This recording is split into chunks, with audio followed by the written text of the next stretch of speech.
Hi, my name is Brandon, and over the past year, the Delight Cafe team and I have traveled across the U.S. researching this rapidly growing industry of CBD products. What we have found throughout the industry were products that were inconsistent in dosage and used ingredients that weren't even lab tested.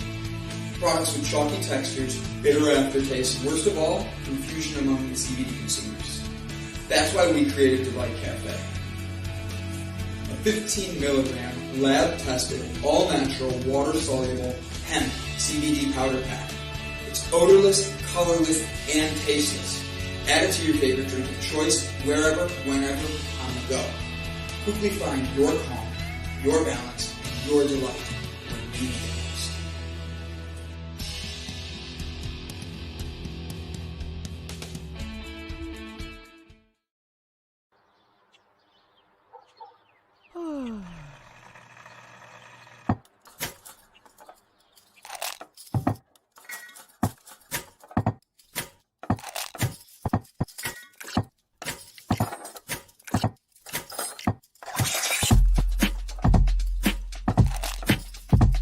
Good morning.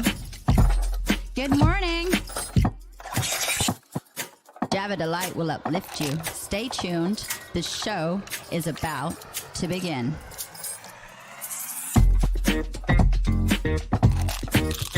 Grab your coffee. Stay tuned. This show is about to begin.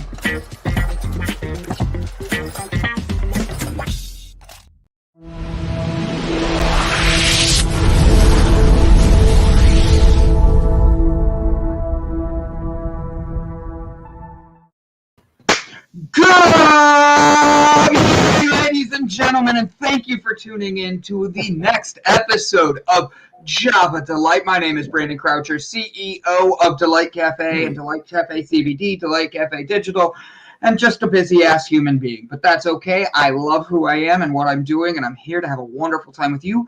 Ladies and gentlemen, boys and girls, I want to let you all know how grateful I am. I get to do the show with Brett Gordon this morning. Good morning. Holy feedback. Good morning, Java Delight. Yeah, like Bill, like what's his name? Holy shit, Batman, you just blew out my speakers. You're welcome. Everybody says that was too loud. All right, hold on. Let me try again. You ready?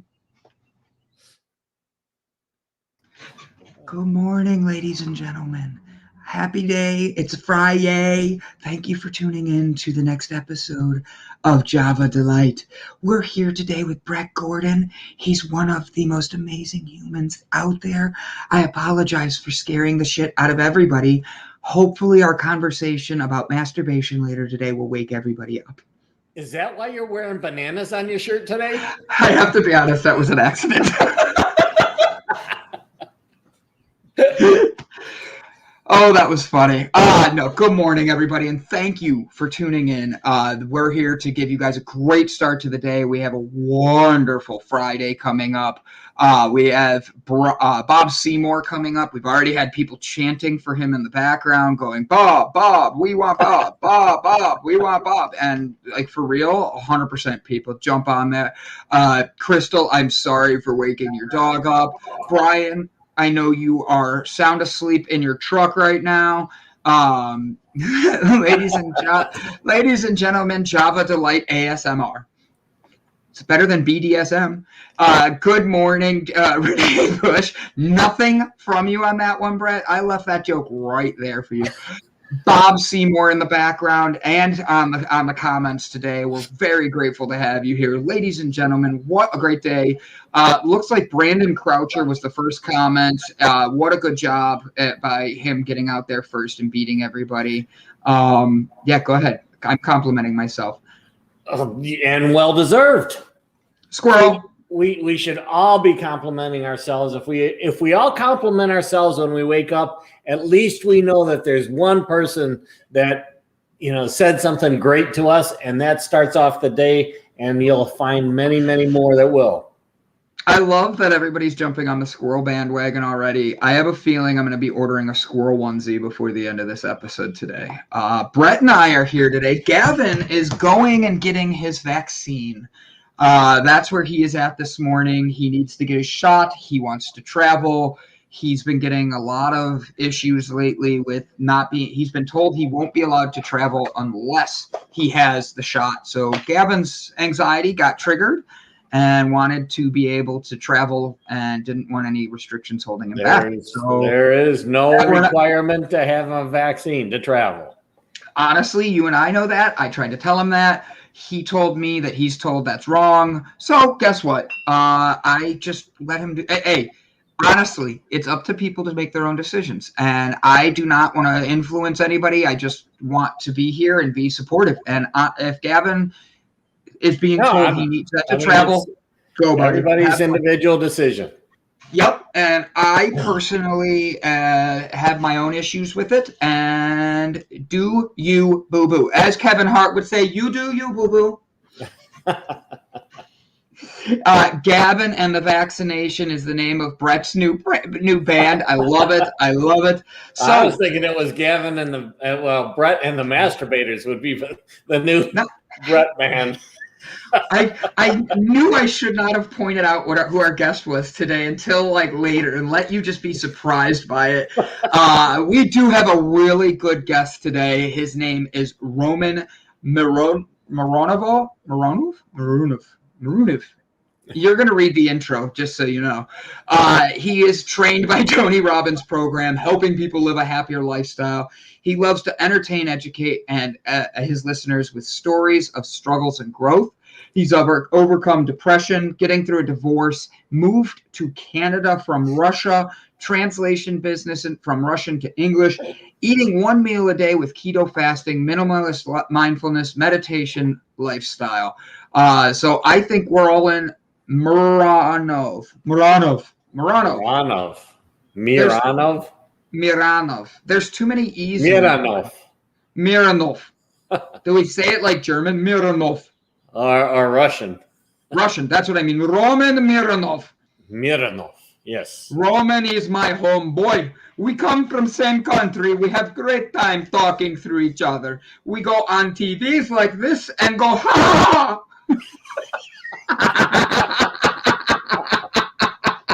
I woke up in a really weird mood. I apologize. Even my morning seemed to be going slow, and that was after a couple cups of coffee.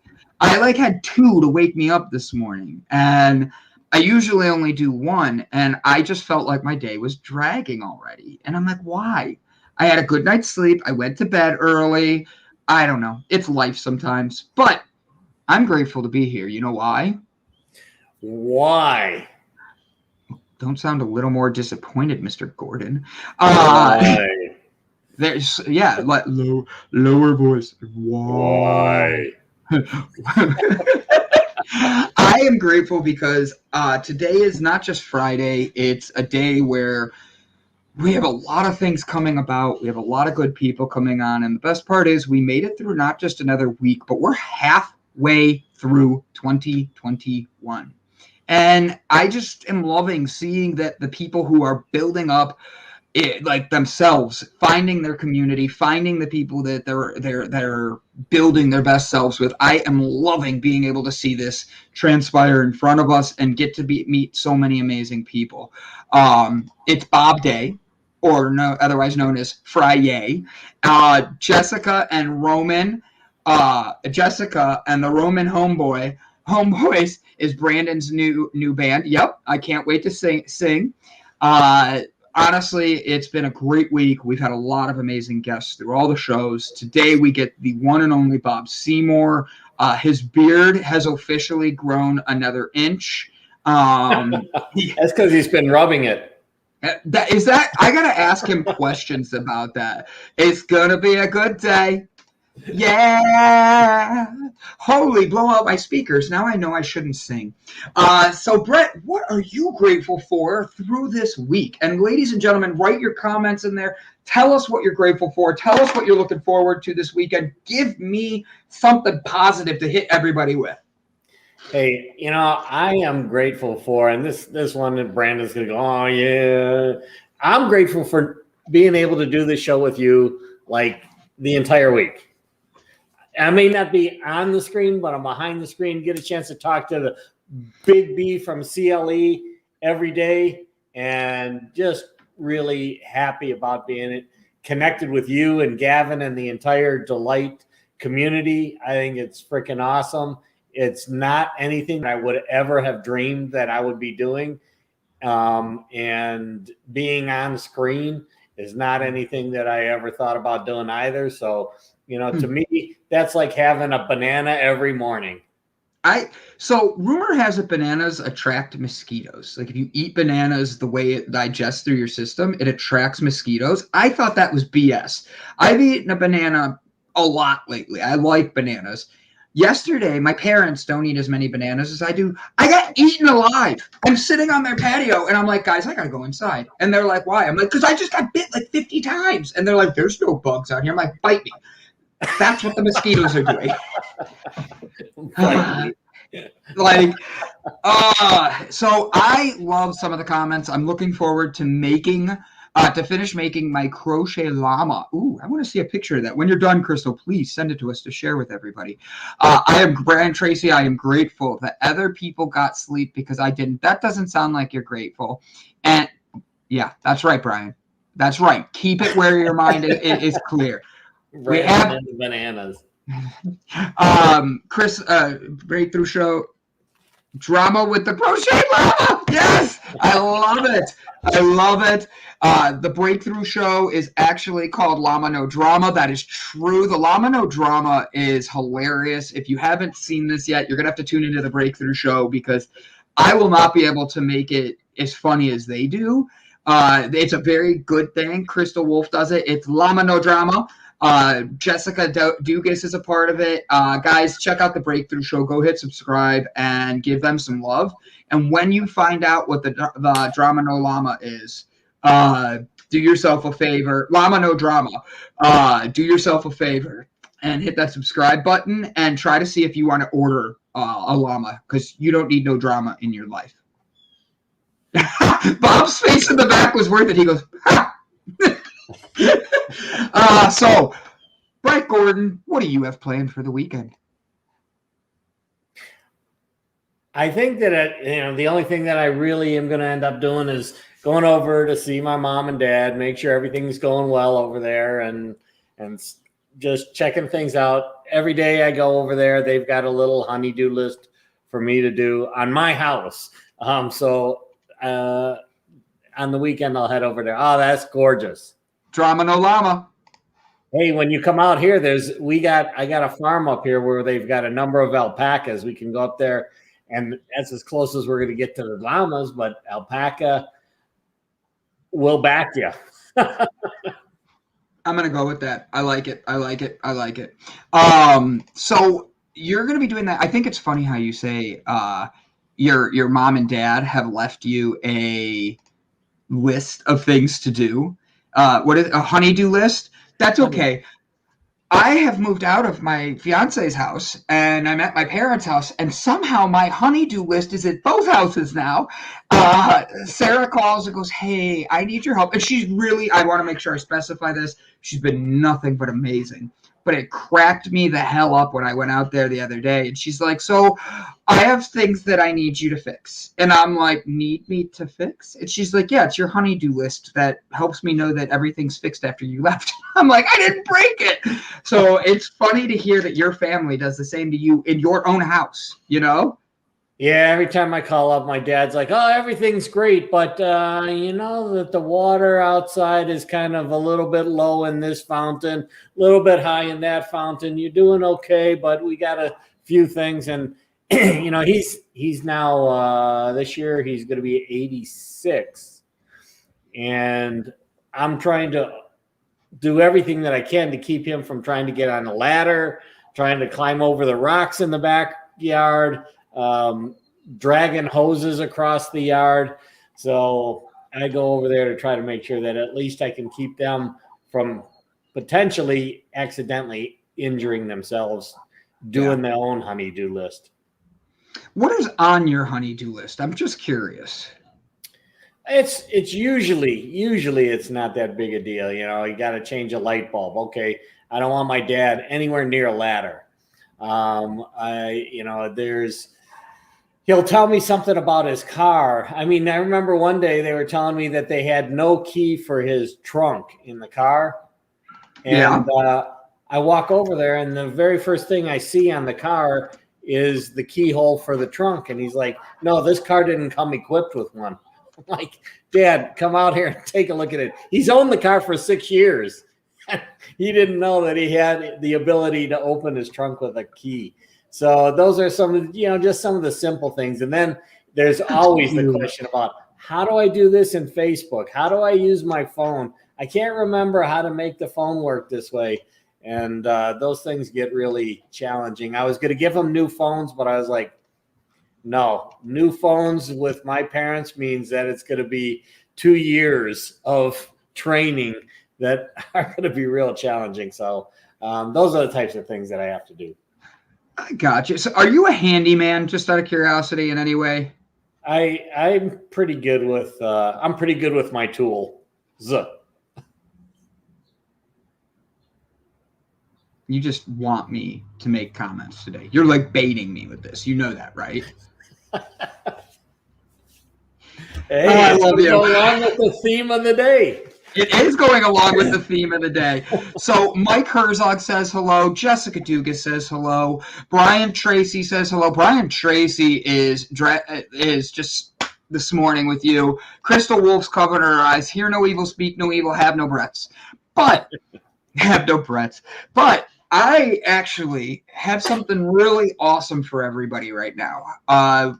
We have somebody that's been a mover, a shaker, and he's driving all over the country, doing everything he can to bring positivity, spread delight, and share good news of who he is, all while riding a scooter.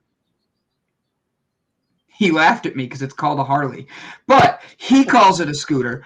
One day I hope to jump on my Vespa and just cruise right next to him and look as sexy as he does. Ladies and gentlemen, Bob Seymour.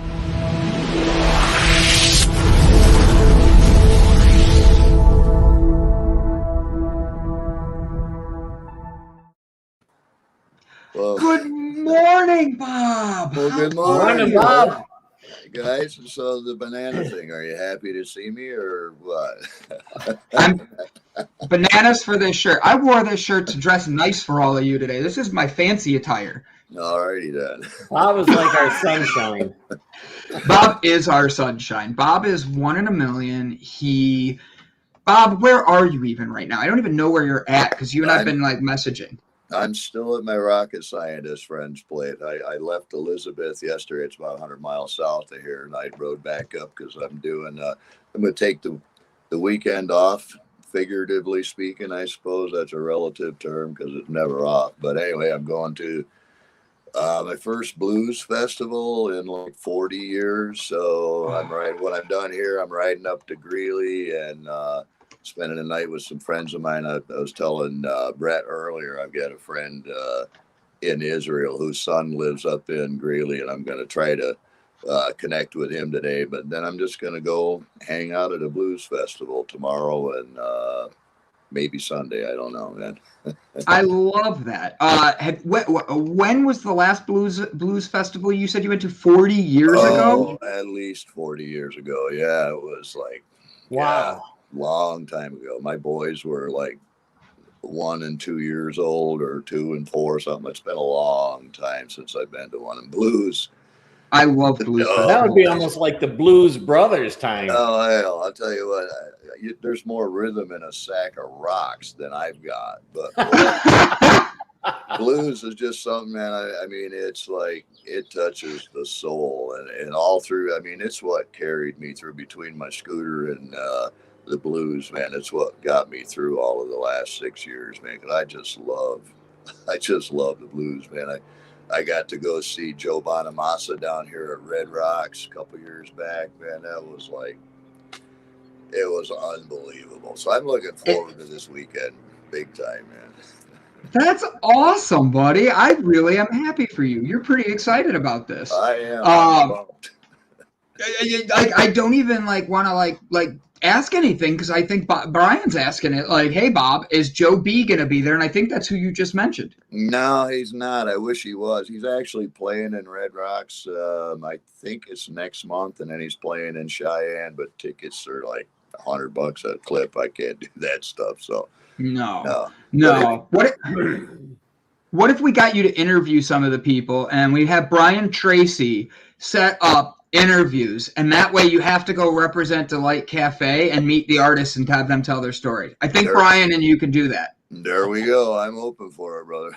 I love it. I love it. So, Bob, where are you headed next? Because you were going to meet us in Arkansas, which is not happening for our sake because 2 reasons. 1, I'm going to be in Vegas at the same time. And then 2, Gavin is not allowed to leave Ohio more than the times that he's already been approved for.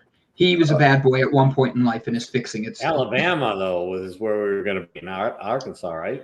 I've said it wrong every freaking time. I do not know why.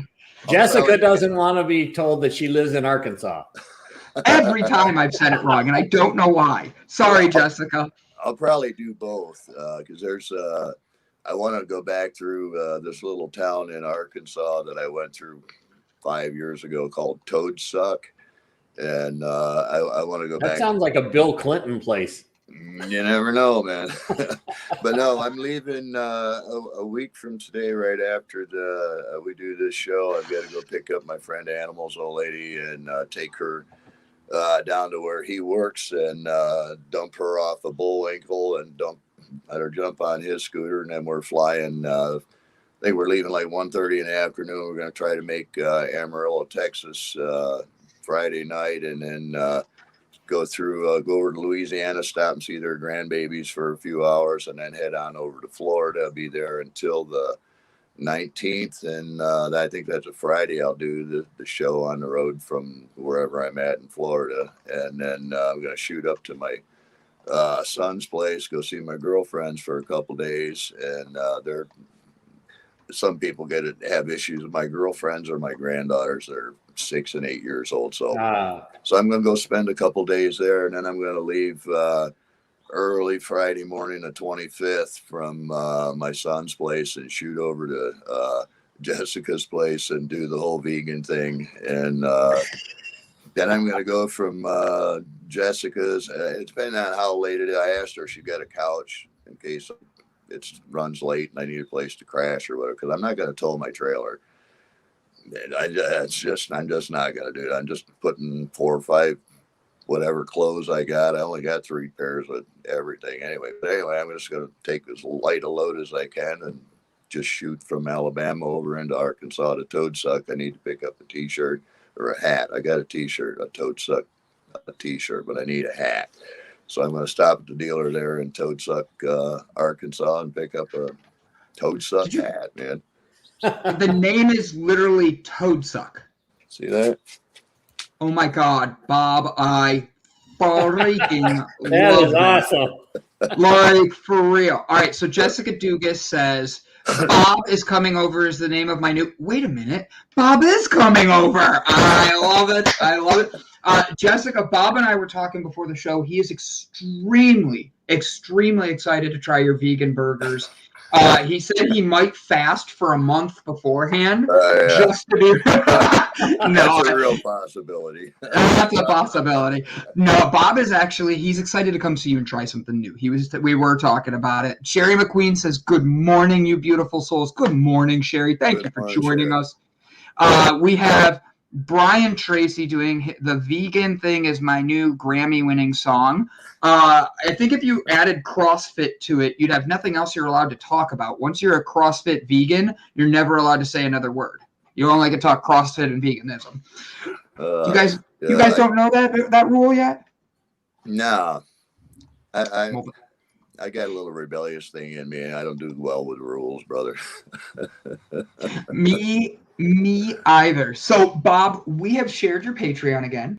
For everybody to be able to click the link, be able to go there, know that Bob is spreading positivity all across the U.S. He's literally, all we do, Delight Digital Cafe gets 0% of this. It is 100% all of your money that you send goes to helping Bob be able to spread delight, spread positivity, and keep him moving along doing the good missions that he does and following the will of the universe. And we couldn't be more grateful that Bob does this with us.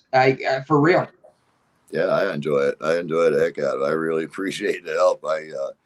It's a weird thing. Something happened to me a number of years ago, right after my wife died. I had a little bit of money, so I bought some silver bullion stuff, these little coin things a friend of mine makes, and I had them in my saddlebag as a kind of an insurance policy, you know. So I'm traveling around, and man, I got almost broke. I was like to the point where, holy crap! In fact, I was riding down the road, coming close to a town. I think I was up in Illinois or Iowa somewhere, and I was like broke, and I thought, man, I got to go find a bank and cash in a couple of these things. I don't have gas. And as soon as I said that, in the back of my mind, I heard, you really don't trust me, do you? Because when I left to go on this trip, I had some brothers pray for me, and I heard clear in my head, take nothing with you and trust me. So I had nothing to take anyway, but I had that silver. And when I heard that, you really don't trust me anyway, I just went, oh crap. And I gave every bit of it away. I gave every person I met, I just started handing them out. I had given a couple away before that, but I just gave it all away and said, okay, God, here we are. And it was amazing because when I gave the last one away that afternoon, I was sitting there and I had nothing. I was sitting at a gas station. I just put my last $4 in the tank and was like, I don't know what I'm going to do. And some guy walks by and he says, nice bike, brother. So we start talking and he asked me some questions. I told him what I was doing. The brother handed me $20. I was like, thank you, Jesus, man. And that's just the way it's been since then, man. I just totally trust God, man. Like last week, you know, I spent everything I had. I didn't, you know, it ain't mine anyway. I just go out and do what I can do for people. And I just sit and wait for him to do whatever he's going to do, man. It's stressful at times, but it is what it is, you know. So I really appreciate the help a lot, man. Bob, I love how enthusiastic you get about it because you don't let the fear set in anymore. No. You know what you're doing and you move forwards and you strive to give out your best energy. Right. And if somebody doesn't else want that, you're like, you know what? Goodbye. Like you. Yeah, I met this brother from Peru. Well, he's actually from Washington, but he does a ministry down in Peru, motorcycle ministry, does some great work in the mountains off his motorcycle. And he said to me one day, he said, you know, following God's like GPS. As long as you're just sitting still, all you are is a little blue dot or green dot on the screen that just keeps flashing. You don't get any direction, nothing until you start moving. And as soon as you start moving, then you see where you are, where you're going, all that. So I kind of look at it like that. You know, I've got to step out in faith. It's all I got is my faith. So here we are, you know, and I've seen it like a million times. I got so many stories of, oh my God, all I can do is talk, man. My body's so beat up. All I can do is ride my scooter and talk, man.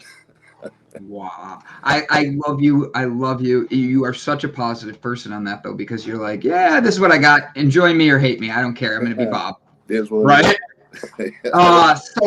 So Bob, this weekend, are you doing anything extra fun that you're going to be, you're going to the concert thing, right? I'm going to the Blues Festival. I think it's 10, 15 bands playing. I don't know any of them, but I'm going to go enjoy the hell out of it.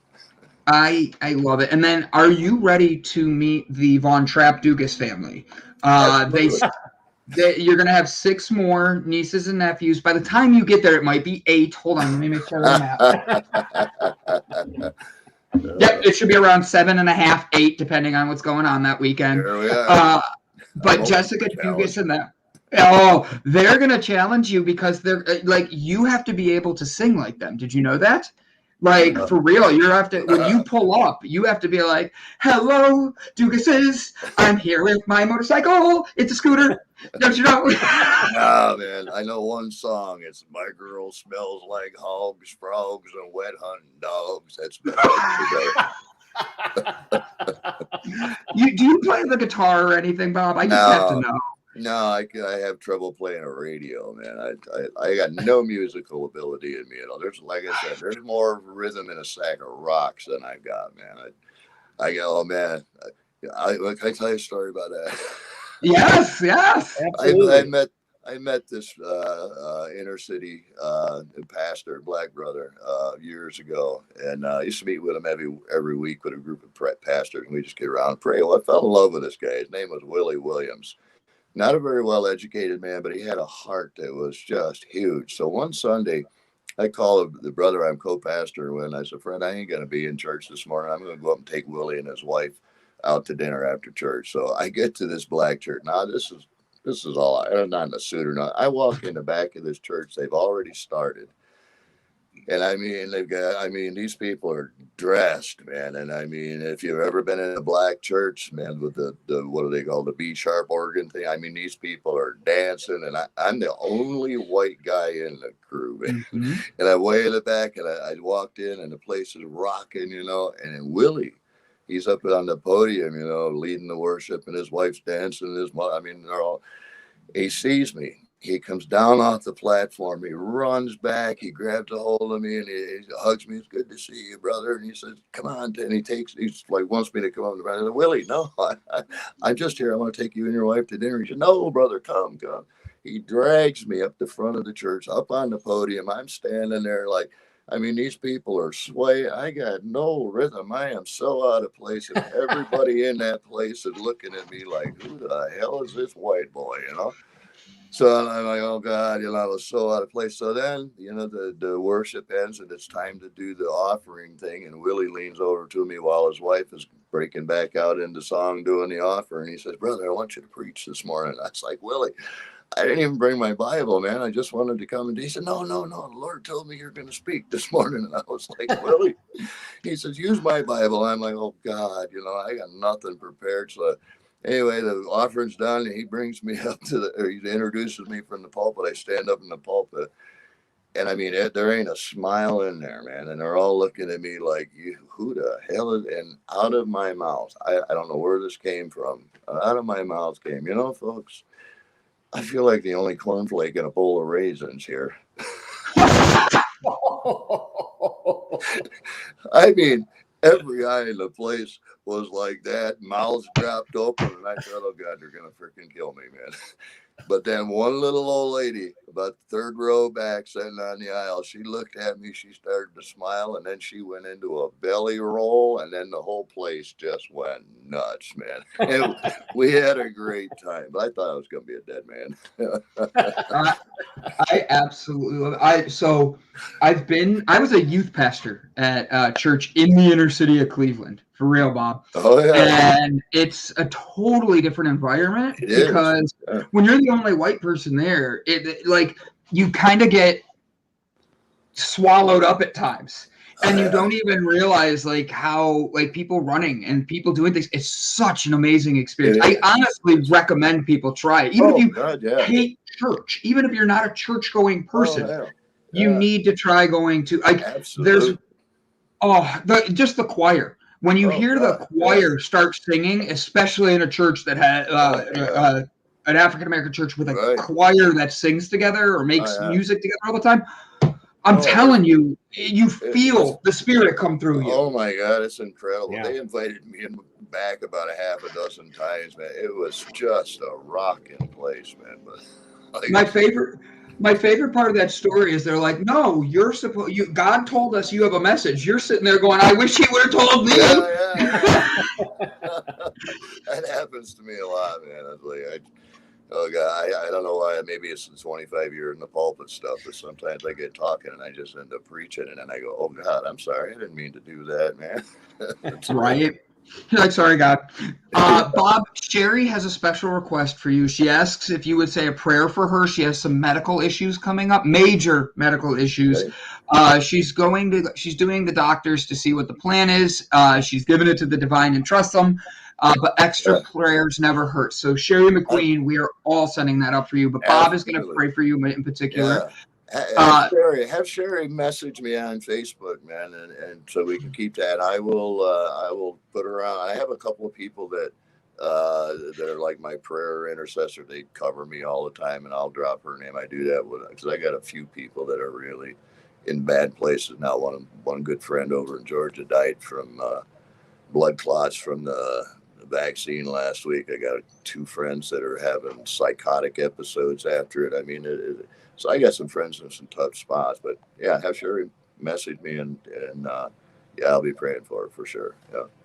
Definitely. That's awesome. Jessica Dugas says, very few of the Dugases actually sing. So I'm sorry. It doesn't sound like you're getting a Von Trapp moment. That's Yep. But she does say they will have the kids perform for you, Bob. oh, cool. We'll do some Irish dancing, some guitar, some ukulele, some bad jokes, and LOL. I think that's funny. Bob, do you have any jokes that you would be able to use? Like if I said, Bob, I need a joke, could you tell me a joke? Oh, hell, right off the probably not one I could tell here, brother. I don't know. I don't know. Our viewership might enjoy a little bit. No, I'm just kidding. So Bob is doing great things. He's going to be spreading more. Bob, with being in Colorado for another week, you've had ups and downs this week. I know you were supposed to go and you're supposed to be traveling, I believe, to Florida this week, correct? A week from today. A week from today. Yeah. With that, you're hanging out with a rocket scientist friend. Right. Have you guys been able to build a squirrel obstacle course yet? No, he ain't done nothing there, man. I can't get him to do the squirrel launcher. We were talking about doing the squirrel launcher, a bird launcher, but he ain't got anywhere yet. Sucker's always busy building satellites and doing, Yeah, doing that mundane stuff. Yeah, saving America type stuff, Just out of curiosity, have you squirrel launcher? Right? Screw the squirrel launcher. They don't have squirrels on Mars. Is your rocket scientist friend going to go to the moon if he has a chance? He probably would. He's an amazing brother. I mean, he's a biker through and through. I mean, to meet this guy, you would never associate him with this freaking genius satellite building. I mean, the guy's I don't know how the two of us got connected because, like, I have a 7th grade education. I quit school in the middle of 8th grade because they they ran out of things to teach me, man. And so I've got like an 8th grade education, and then hook up with this guy that's like,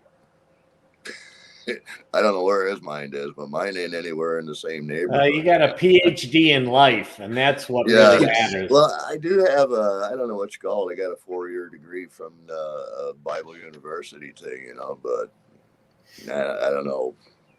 So, Bob, I'd like to let you know there's people that have PhDs. There's people that have multiple degrees. There's people that are leaders all over the world that don't have the heart that you do. So you might not think like, oh, I got a 7th grade, 8th grade education. Guess what, Bob? No, in particular, it means nothing. I know a lot of educated fools, man. I meet a lot of them, man. PhD, piled high and deep. Oh yeah. Piled high in debt. That too. So, Bob, what are you looking forward to in the next coming weeks that you're going to be spreading the light? How are you going to be spreading positivity, joy, and love around your communities? I just love the people I come in contact with. I never plan anything, brother. Like when I leave here, not when I go from here to Florida because I'm traveling with some other people and they're setting the agenda. But when I leave there, what I always do is I'll say, well, hey, I'm in St. Petersburg, Florida. I'm heading to Dallas, Georgia today. This is the routes I'm going to take. And, anybody wants to meet up, shoot me a message. And that's just all I do. I never said anything. It's just like every morning I wake up and I say, okay, God, here I am. I'm willing. I'm as able as I can be. You want to use me? Let's go do this thing. And then I just go and stuff happens, man. I can't explain it. I mean, ask Brian. He was right there and saw it happen live one day, man. It's freaky what happens, man. Rumor has it you and Brian are going to meet up soon.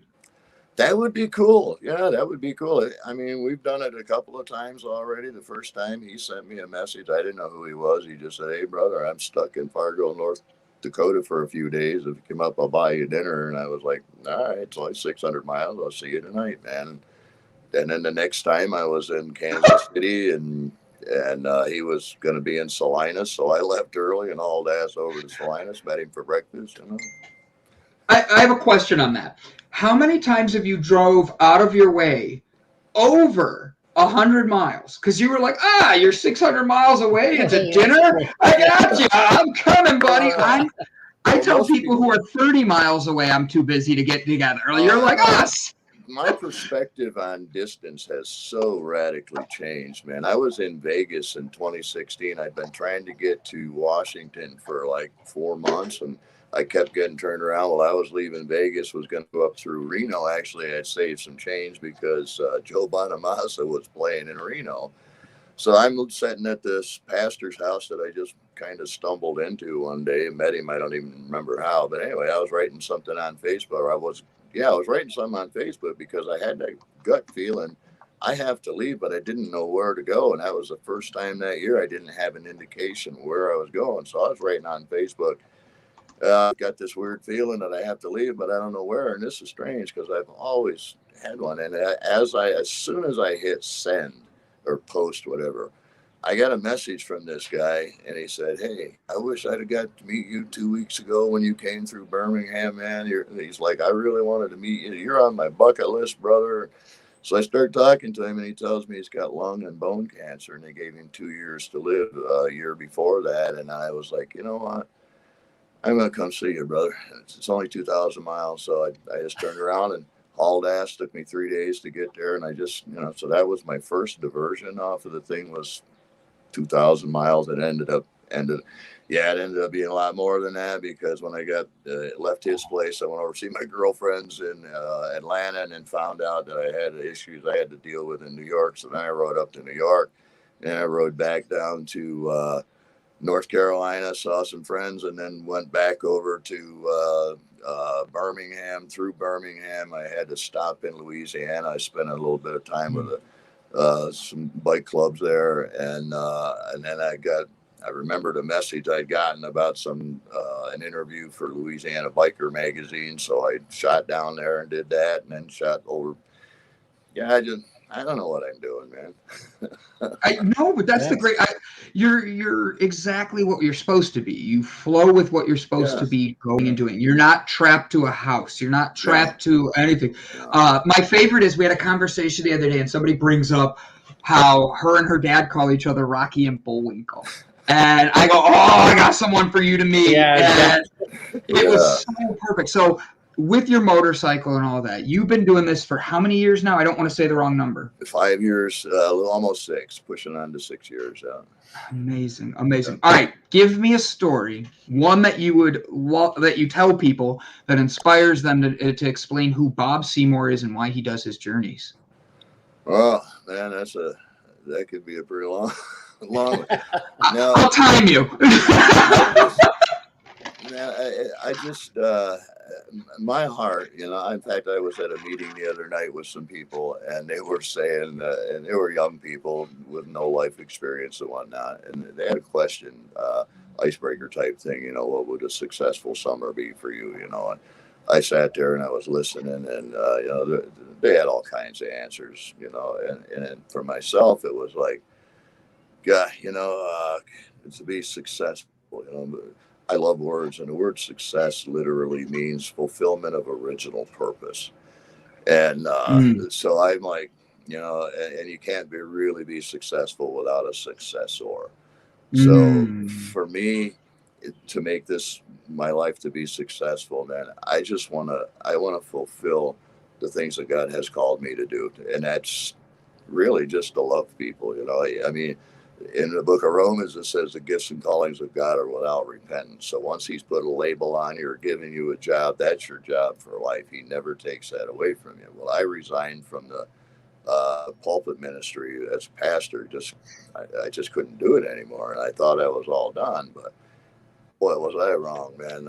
God did things that my congregation went from like 300 to over 2 million now in 60 different countries, man. I spend so much time on Messenger and stuff. You can't imagine, man. I'm a chaplain for a group called North America Biker Rescue I think they got 40,000 members. So I'm Wow. almost always overwhelmed with, like, I got a friend there just died with the blood clots. I'm like surrounded by death and disease and sickness all the time, man. And that's why I'm looking forward to the festival this weekend, to just get away from it all. I mean, 'cause it's hard when you're surrounded by such heaviness and crisis all the time, man. But that's when I feel closest to God. When I'm sitting in a hospital room praying for somebody, or sitting across the table having a drink and a cigar, and trying to help them find out what success to them is, to know their original purpose. And it's so simple, because every human has the same original purpose, and that's just to be in a relationship with the guy that created them. I don't know what that looks like. I know what my relationship with him looks like. But that's all I try to do. I just want people to find peace, man, and to find their identity, and just walk in it, man, and just love the people. Because when we get to heaven and we stand before the Lord, all he's going to say to us is, "Did you learn how to love, man?" I mean, because that's what it's all about. And I just love people, man. And I wish I could do more. I wish I could go more, but I can only do so much on like 900 a month. So, but I do what I can. With everything you're doing, Bob, and all that negativity, like Jessica said, it can be so heavy, and all that. With that going around and being such a uplifting person and all that, hey, don't hit the butterfly. I just saw you whack that. Oh, that was a bee, brother. That was a bee. Oh, okay. Never mind. Yeah. How do you keep yourself in such a positive mindset? And I mean that because there's a lot of us feeling that energy right now. You mentioned the blood clots. You've mentioned the people that got sick. You've drove 2,000 miles just to help a friend out. Yeah. What keeps Bob filled? Like, how do you fill Bob up and love Bob? Well, it's really quite simple. I'm not into vain repetition or anything like that. But there's a line in what everybody calls the Lord's Prayer. And when He says, "Give us this day our daily bread," the word used in there in the Greek for daily bread is epiousia. And that epiousia, what Jesus was saying, I mean, He was saying, "Yeah, God, we need food today. Give us food." But what He was really saying was, "Lord, give me that bread of life, that bread that fills me today, man.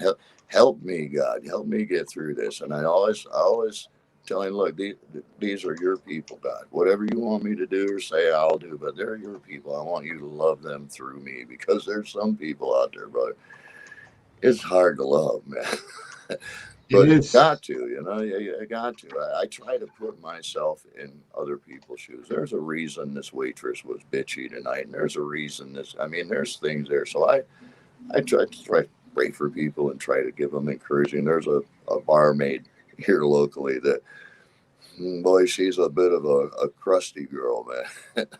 But I'm breaking through that crust. I told the guys I was with last night, I didn't know her name or anything. And I said, "Who is that woman?" Because the first time I went up to the bar to order a drink, she turned around and I just said, "Hey, I'd like a rum or Crown on the rocks." And she looks at me, "Well, can't she even say hello first?" And I was like, "Okay, hi, baby. Can I have a drink, please?"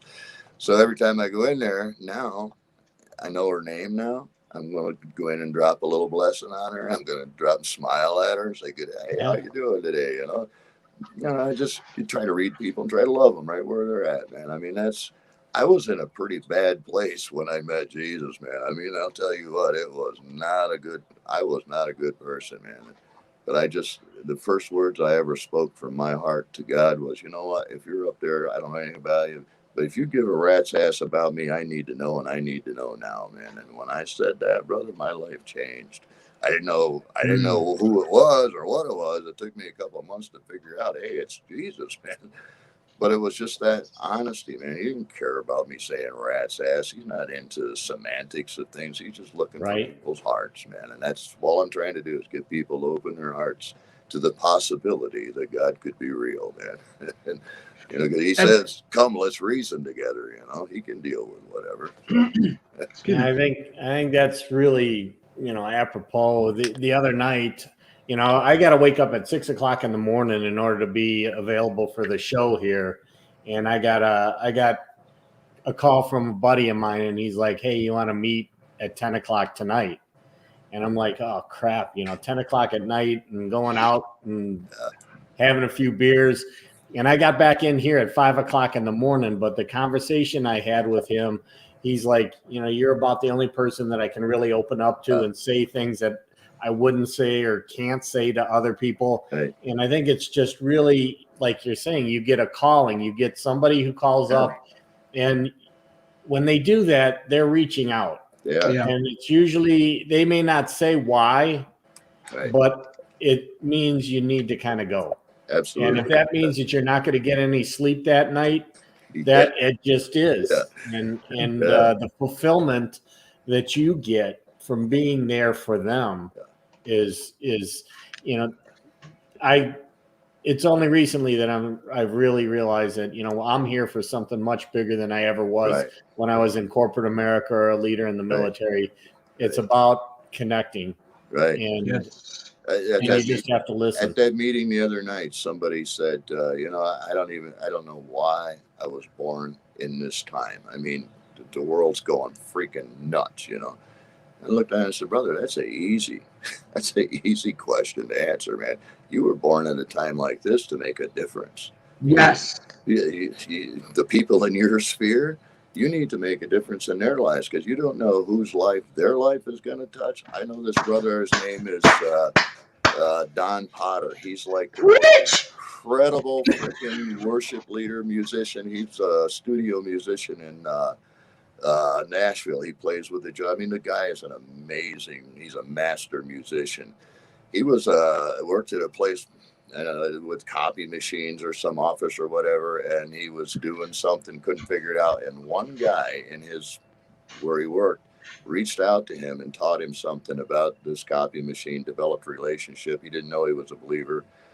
Because I always tell people, share it, go out there and spread the gospel and use words when you have to, but otherwise live it, man. But with that one guy reaching that musician, man, that guy's heart has touched millions around the world, man. You never know who it is you're speaking to, man, I think that's a phenomenal way of saying that, because we hear things like, oh, the butterfly effect. Oh, a butterfly flaps its wings, it creates a hurricane. But the thing is, that's real energy. It's like Bob, you doing what you do and being open to go spread positivity, spread love, spread who you are and what you would want others to treat you as is so different in today's society that when you hear that, it makes other people know, wait, there really is a good person out there. There really are other people like me. Yeah. There's a lot. And that's the thing. There is. And the thing is, you need to know who are on your team. And I don't mean that in a bad way. There's always going to be people who are good people, and there's people who are just there making the motions. Oh, God. I've had traps. I've been fell into a couple of traps, man. I have this thing. I follow God. I've had a couple of pretty substantial person or private businesses that have reached out and wanted to sponsor me. It cost me $100 a day when I'm on the road, and they wanted to sponsor me, but they had strings attached. And I'm like, I can't do that, man. I can't do that. I mean, I appreciate the help if you want to help, but I can, I'm not going to promote your whatever. If I don't feel like God's telling me to promote your stuff, I'm not doing it. So, I appreciate the offer, but I'm not in this for the money. I never have been. I've the pastor thing for 30 years or almost 27, whatever. And I was only making $300 a week at the end of those 30 years. I'm not in this for the money. I love people, and I want to see people find fulfillment in their lives, man. And that's all I'm about. I could care less about the money. I mean, it's a necessary evil, but it don't matter to me. My God owns the cattle on 1,000 hills, and every once in a while, I'm like, God, would you slaughter one of them suckers for me, please? It's like one of the phrases that I heard, and I use it all the time now, and that is, wealth is what's left when the money is gone. Yeah, absolutely. I'm the wealthiest man you'll ever know. I don't think I could travel 150, 200 miles in any direction in this country and not have somebody I can call a friend, man. And it's just because, and I never planned any of this. My entire goal in 2016 was just to put my front wheel in every one of the lower 48. That was the only goal I had. And when that was done, I had no idea what I was going to do. I was lost, broken. I was a mess, man. And God, that first year, God started making these connections. I've got this like spider web across the entire country. In 60 countries around the world now, I've got connection. People that follow me on Facebook, a couple of million, I think, by now. But here I am. I absolutely. Bob is like, the personification of the secret and the Celestine prophecy. It's all kind of built in, and you're talking about spreading energy, being able to give energy. There's times that you do run into the energy suckers, as they call them, and you have to give them a little bit of time, but you can't allow them to take away from all the others that are still out there. Right. When I was doing the pastor and thing, I had our young people for I don't know how many years, and I learned something pretty important there. There are like three categories of them. There's the A, B's, and the C's. The A's are the airborns. They're the ones that are on fire and they're going, man, and they're excited. And then you got the B's. The B's are the wannabes. They just want to be where the attention is. And then you got the C's, the see you laters. It doesn't matter what you do, the see you laters are going to go. You can't ignore them, but you can't put your focus there. You've got to stay focused on the ones that are on fire, because the ones that are on fire, the wannabes are going to come in there and they're going to catch fire too. And you always got to let them know, the C's know you're there for them, you love them, but you're not going to waste your time on the nonsense, man. And that's how I try to deal with everybody now. It's like, here's where my attention is, and if that's where God's drawing me, that's where I'm going. I'm sorry if you're offended that I can't come and see you, but I got to do what I got to do. I get a lot of shit about that, but it is what it is. Well, speaking of giving you shit, I'm going to give you shit because you're going to see Jessica Dugas before me. And while I do understand why, I do understand the kids and being able to see all 47 of them. I do know that, your cousin. I do know that you're going to have a wonderful time, Bob. And I know that you're such a ball of great energy, and so is she. I'm kind of nervous about the two of you getting together. You're going to create the BJ Cafe 2.0, I have a feeling. And that just worries me a little bit because the Bob and Jessica show is not what I was expecting at all, but I would watch that in a heartbeat. Yeah, it's going to be like a supernova of energy. Yeah, right? I talked to her last night. We're going to try to do the show together on the 25th, I believe, from her place. I love that. 100% love that. Would watch that in a heartbeat. So, Bob, as we're getting ready to move on to our next segment and have our guest, Mr. Roman, and I'm going to make sure I say this right, Mironov on. And if I said it wrong, Roman, I apologize now. Jessica Dugas sent me a cheat sheet on how to say it correctly, and I'm just trying to use her cheat sheet.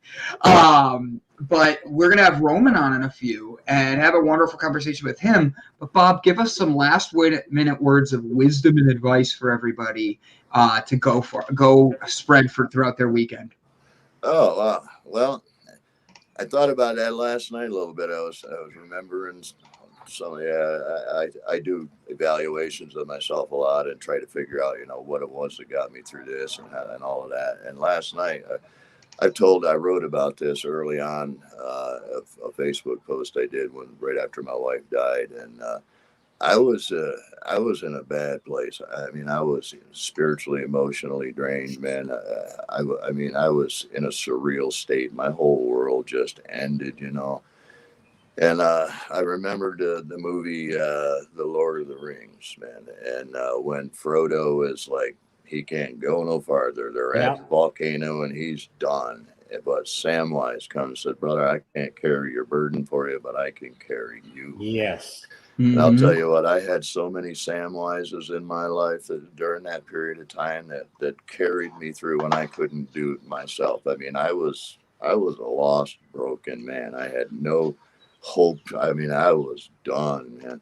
But it was those Samwises in my life, those friends who looked beyond where I would and picked me up and carried me on through. So Man, we all need a Samwise. Be a Samwise today. Be out there. You know, Jesus said in John 15 something, there's no greater love than you lay down your life for a brother. And that don't just mean standing in front of a bullet. It means you lay your agenda down. You got a brother that's hurting. The brotherhood in the scooter world, the first rule is you don't leave a brother alone on the side of the road. Well, that goes over into the other realm too. You don't leave a brother on the side of the highway when the world's crashing around him, man. You stay right there with that brother. You love him, man.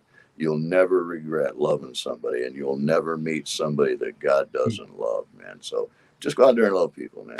Just be an encouragement, man. If you encourage somebody, you will yourself be encouraged. I guarantee it. Yes. Guarantee it. I love it. That's Ladies awesome. and gentlemen, once again, this is Bob Seymour. Don't forget to go subscribe to his Patreon and share and spread positivity, because he's going to change the world, and we're all blessed to be able to work together to bring a shining light that we have. Bob, thank you for being on, my friend. God bless, man. Yeah. Thanks, Bob. Really appreciate it. So, Brett, we have a special guest today. I'm pretty excited about Mr. Roman. And do you want to try saying it so I don't mess it up and you can't make fun of just me? Well, I would say Mironov. Mironov? But we'll have to see where the accents are placed on that name.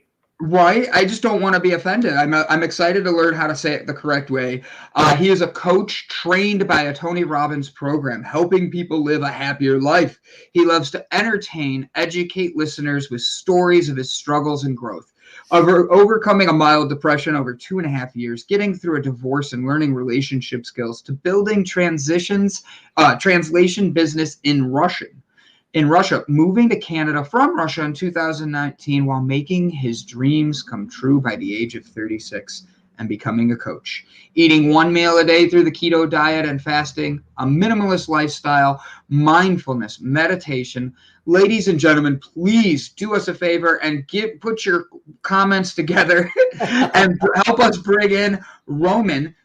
I'm going to let him say his last name.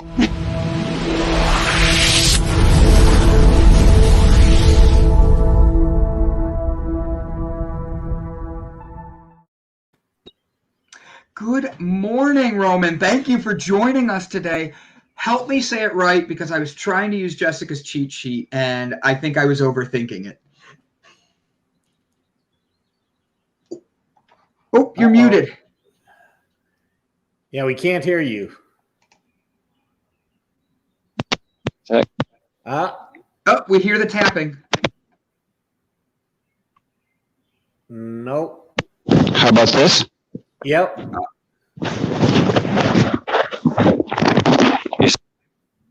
Oh, it's gone again. Huh. You're good. Take a second. I'll distract Brett while you reset that, and we'll be right back. Okay, Roman? So Roman's coming on. We're going to talk to Roman. We were looking at his YouTube network. I'll bring up his website right now so everybody can see that. And we'll have him back in 1 second. That way he gets a chance to see what went on with his sound. And that way he does good. So be version 2.0 of yourself, personal development, and what does that say? Self-esteem. I'm going to go with self-esteem. Never chase a girl with Jeannie Goodwin. I'm actually curious about that, because relationships are hard. And I actually think I know a lot of guys who they hate being alone, so they actually dive into relationships. I'm intrigued to get to know more about this. But it's not just guys who do that. It's women who do it. There's many that do it. And I think learning from that and growing to build our best selves is essential. So let's check back in with Roman. How are you, my friend? How did it work? Oh, I hear you good now. Yes. Good. Good. And I was saying that the prize with regards to my last name goes to Brett. Oh, okay. Awesome. Man, Lucky. I tried. Jessica, your cheat sheet didn't help me. Maybe that's hooked on phonics I need. So Roman, I think that's it. Yeah. So Roman, you actually, as I was on your website and I just showed everybody, you have done a lot of interviews with people and done some amazing things. What made you start your podcast and become the person you are today to keep helping influence others? Well, I think that podcast is a good tool for marketing. That's one thing. It definitely helps. And the other thing is that it helps me communicate my message to people who need it. So even if there is just one listener for my podcast episode, I'm happy. And as long as I help them, that's what I focus on. I love that. I love that. All right, so the episode you had come out in 2020 that I have to ask, never chase a girl, caught my attention right off the bat. What do you mean by never chase a girl? Because I don't know if you heard, I hear a lot of my friends literally dive into their relationships fast. And then next thing I know, they're moving in, they're engaged, they're something, but they still don't know themselves. Why should people not be chasing a significant other or a girl? Well, when it comes to girls, they hate when guys are needy. And when you chase her, you show that neediness. Let's say, for example, you send her a message and she does not respond right away, and you feel nervous about it. You want to hear back from her, and she's not getting back to you. And then you send her another message, and then another message, and this is pure neediness. And women like men who are a little bit detached. They are on their life purpose, and they want you. They want the girl, but they don't need her. And that's the whole point about chasing. Yeah. You came to Canada, from your bio, from Russia, and you got your dream job. I loved that you have that in your bio, that you making my dream job come true by the age of 36. So how did you do this? And give us a little bit more about Roman's story to build the best Roman that you've built. Okay. So I was born in Russia and I lived there for 36 years. And I actually went to the US back in 2002 and I fell in love with it. It was actually Alaska. Oh, wow. And I was working there as a person who was packing lunches and washing buses, but I loved it. I loved the nature. I loved the community. I loved people. That was fantastic. And after that point, I decided that I wanted to live somewhere in the United States or just in North America in general. So when this opportunity came my way, an opportunity to migrate to Canada, I took advantage of it. And I've been pretty happy about it, even though I do feel lonely a little bit here in Canada, especially. I feel some nostalgia, I was going to ask, do you get to go home at all? Have you been back to Russia in any way? Well, not in the last 15 months because of COVID. Right. How is your lockdowns in Canada right now? Just curious in general for everybody, because we have a worldwide audience. How has your lockdown been? What are your restrictions right now? Well, here in Toronto, they're very strict. We are under a stay-at-home order right now. Really? Are cases high? Are they giving vaccines out? Like, have you got your vaccine for that matter? Yeah, that's a good question. I'm getting it tomorrow. Yeah. Which one are you getting, if you don't mind me asking? I'm curious if you're getting the 2 or the 1. I think I'm getting 2, and it's probably Pfizer. Okay. How do you feel with everything going on, being on lockdown this long? That's a tough thing. And now you get to go get the vaccine. Does that mean you get to go be out in public again, or are they still making you be in lockdown? I will still need to be under lockdown, and I feel all right. I'm quite fine being just with myself and with solitude. It's quieter. Yeah, that's interesting, because you mentioned that you're kind of lonely though. So is it lonely because you moved from Alaska to Canada and you haven't had a chance to meet people, especially with the lockdown and stuff going on, or is it because you're not been able to go back to Russia and connect with the family and everything? What's kind of going on there? Okay, just to put things straight, I went to Alaska 20 years ago, so there are no ties between me and Alaska anymore, basically. So okay, Yes. So you've been in Canada for that long? I've been in Canada for 2 years, since 2019. Very cool. Very cool. And with that, you what brought you to Canada other than the love that you liked and said you wanted to come here? What made you see that love and be like, I got to get there. I this is where the universe is taking me. This is where I'm supposed to be. Well, quality of life. It's way better than Russia in so many ways, including cleaner, greener, a better legal system, more bike trails, and so on. Just that. The list goes on and on, really. I love it. I love it. Have you lived anywhere else in the world, or have you only been in those 2 countries? No, I've been to quite a few countries, but I haven't lived in any of them for a long time. Gotcha. With you being out, doing who you are and all this, what I went to your YouTube channel. What is Nofap, F-A-P? What does that stand for? Okay, that's not an abbreviation. Oh, it's not? No. To fap means just to masturbate. It's a synonym. Okay. Elaborate on that. And because I did watch some of your YouTube stuff, and I have to admit, I wasn't sure where this was going to go today. That's why I was reading your bios, making sure I was ready. So talk to me about what Nofap is and why you're saying no to masturbation. Okay, so basically Nofap is a strategy and a trademark for a system of stopping watching porn and masturbation in your life in order to become more confident, to conserve the sexual energy and rechannel that energy into other projects in your life and to get creativity from it. Wow. That's the main idea. And I personally have been on doing this for almost 7 years. I did have 2 short relapses, but basically, yeah, that's my streak, 7 years. Wow. That's actually, I'm impressed. I don't know many men who can go 7 minutes. So with that though, like that's a very unique trait to have. And I'm sure you get backlash from that. Like, what do you mean no masturbation and stuff?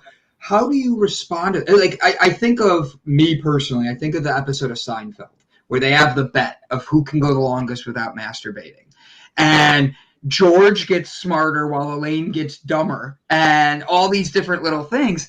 What made you start to do that and notice the difference in yourself? Line of the day, 7 minutes. Thanks, Jacob. But what made it where you saw these differences in yourself and you're like, you know what, maybe it is the masturbation? Or did you take a class or something like that? You know, for me, I guess the 2 main reasons were, first of all, I felt that I wasted so much time and my potential on porn. That was the first one. And the second one was I felt a lot of shame and self-guilt after it. I felt that it was wrong. I felt that I wasn't living the right life. And how much of a difference have you seen in your life? Have you met newer people that maybe you're attracted to in a different way, or is it completely like changed your life in other ways? Like, how has it changed, Roman? I'm curious because I'm recently single, and I'll be honest, I have a lot of slip-ups sometimes. I don't like to admit that out loud like that on Mind at Work, but I will, because it's what the conversation is. And if I want to build into a better person, a better leader, if that's something that's there, teach me about why I shouldn't be touching myself. Well, I made that sound worse than it was. I'm sorry. Yeah, hence the banana shirt. Thank you for your honesty. I really appreciate it. You know, you get more confidence, definitely. You get just more energy because you save testosterone, and testosterone is all about motivation and energy. You are more confident with the opposite sex because you don't have to hide anymore. And you are, you know, you don't beat yourself up anymore. Especially this happens with people who are quite religious, let's say Catholic people. They do beat themselves up too much. I did not. I agree, but I guess my thing would be, I love Jacob's comment because it can tie in with my next question, is Russell Brand and Terry Crews are some of big figures who talk about this concept as well. And you said how like the church and the Roman Catholic Church, one is for religious purposes. It's not lusting, while the other is about self-confidence and building up your you. The two kind of play hand in hand because you're not lusting and thinking everything is sexual and out there and all that. But the other one is keeping you in your mindset of building your best you and making sure you're building up yourself. With that being said, how in your weak moments do you keep strong? Well, for me, it's much easier now because I've built this habit for 7 years. So it's like, a habit is like a cable that we weave by repetition, and we add strands to it, and soon it becomes really, really strong, really, really huge, and there is no way of breaking it. I would just, if I had to break it, I would hate myself. So for me, that's not even an issue anymore. For someone who struggles with it, there are a lot of things that they can do. One first step that I recommend is to find something that you're going to do instead, what I call a replacement habit. So, that let's say in the evening you feel lonely and you go to porn and masturbation. So whenever you feel that urge to actually realize that habit and go to porn and masturbation, you do something completely different instead. Let's say you take a walk or you do a bike ride like this. So you replace the old habit with a new one. So when your brain tells you, okay, I need to watch porn, then you remember, all right, no. Instead of it, I now go for a walk, for example. Did you kind of take this up because you were spending an inordinate amount of time watching porn and so forth, or masturbating, or was it something where, because a lot of times you look at things and you say anything in life you do in moderation, and if it's done in moderation, if it's not something that is taking over your life, that there's a need for physical release in one way, shape, or form. Now, it could be done through exercise, it could be done through masturbation, it could be done through sex. But was it something that was becoming like a habit or something that was starting to interfere with the rest of your life? Well, let me say this, that this is a very interesting question. It's actually, which is open to debate, whether we do need that physical release. I think we do need it, but the question is how often. And my general recommendation and idea is to experiment with going 30 days without masturbation and seeing how that affects you. For me and for many other people, I have seen beautiful results with it. So this could be your one single most important reason for not doing that, or at least for experimenting with it. How about that? Okay, because a lot of it really ties, and I think you mentioned it in different ways, but it's your belief system. It's being congruent to yourself. It's making sure that you're not depressing yourself or being, letting yourself down based on your belief systems. So it's kind of tied. I mean, they're kind of tied together in terms of, how you look at things is based on your belief systems and the filters that you have in your life. That's right. There are really a lot of reasons why people come to do this. I have clients who have just really different reasons. Let's take one guy. I have a client who does this in order to conserve sexual energy so that he can actually able to date more women, because he feels that they read off that sexual energy of him and he's more attractive to them as a result. It's interesting. I now that I remember, thinking back on this term FAP, one of the guys that I met who was in in Bali when I was there. He went back to England and he started talking about this concept. He was a younger kid, and what he was finding is that a lot of his friends that are basically tied to the computer, you know, gamers, all that kind of stuff, started to really get very much into the fapping community, if you want to call it that.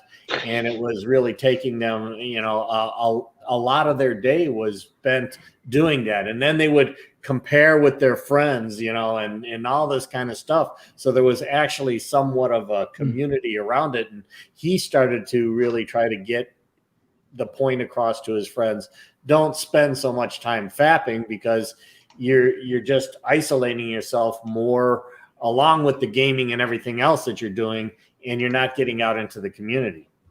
Mm-hmm. Exactly. For me, this falls into a category of wasted time and potential. Mm-hmm. I agree. But how do you, because that's right. You're taking your time and you're putting into something that doesn't get you any satisfaction other than a quick woo, and like, my sound effects always come out, sorry, but like with that, I love the way Jacob said this. He goes, it's respect and giving unreal expectations in relationships, because the truth is, I know guys who have isolated themselves or pulled away from their significant others because of addictions to these things. Porn is a very seriously hidden addiction in a lot of households, and it does create a lack of respect for your significant other. And I don't care if you're male or female. I'm going to make sure I say that. If you're having these feelings towards a video and new experiences in these videos that you're watching, a quick what, Brandon? Oh, sorry. A quick what? All of a sudden, I'm like, wait, what did I say? But with that being said, if that's how you have to feel complete, to feel that energy, I think you're not respecting yourself. Would you agree with that, Roman? Like, you need to find a way to treat yourself in a way where it's not just that quick satisfaction, it's building yourself up, and that's what you're going for, because that's why you go for the exercise. You distract yourself from being into a mindset of, I need to see X, Y, and Z, and I'm bored, so I should come, and I should be like, I might be in left field on this, but like, what are your thoughts behind that? Well, you're right. So what we do as coaches, look at what people do in terms of the 6 human needs. And oftentimes a person who masturbates, the only reason they do this is to meet their need for variety, because they're bored. So what we say, okay, how can you meet that need for variety in a more sustainable way, which is really contributing to your growth and to overall happiness with life? And that's it. You know, there's also that whole thing about, you know, sexual tension within yourself, sexual tension when you go out and you know, to be able to release that tension so that when you're out, you don't seek that release in a different, possibly more negative way. So when you start looking at, you know, kind of the other side, you've got a lot of sexual coaches out there that are promoting, you know, the use of masturbation so that you can actually have, and literally and figuratively, self-satisfaction, but also being able to have a release so that you're not got this pent-up desire that can oftentimes lead you in a direction that I was about to say follow a Bill Clinton move, but you know, it's one of those things where you've got a completely different community out there promoting the use of it in a healthy way. So how do you kind of talk about or address that? Well, I think you actually answered your question. It's all about experimentation. If you take those 30 days as an experiment and you go without masturbation and porn, first of all, you end up feeling in control of your life and your urges. That's one good thing. So you feel better about yourself. And the second thing, you can actually see whether that conserved sexual energy is helpful to you or not. So one scenario is that you keep thinking about this all the time, you have urges all the time, and you just can't focus.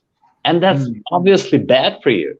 But if the second scenario is that you feel that energy like really bubbling in you, you feel that it wants to transmute into some beautiful way, into some creative way.